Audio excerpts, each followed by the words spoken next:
Hey guys, and welcome back to our channel 1-2-Step. In this tutorial, we're gonna look at how to make your Steam account private. Now let us begin. Well, do you know that I have already installed the application? In case you have not done that, well, worry not. We have created a tutorial regarding that as well. Now let's simply look at how to make our Steam account private. At the top right, you can see your username right here. Simply click on it. That is Manage Account.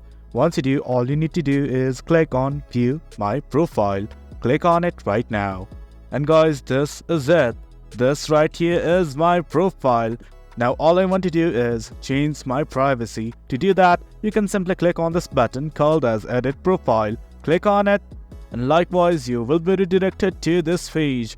From here, you can change your profile name, real names and everything. But right now, all we're gonna focus on is this thing called as Privacy Settings. Click on it.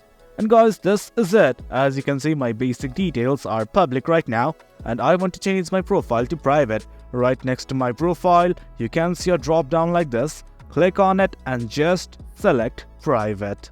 And guys, that is it.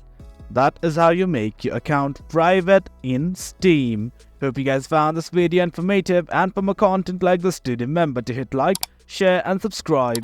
Your support fuels us. Until next time, thank you.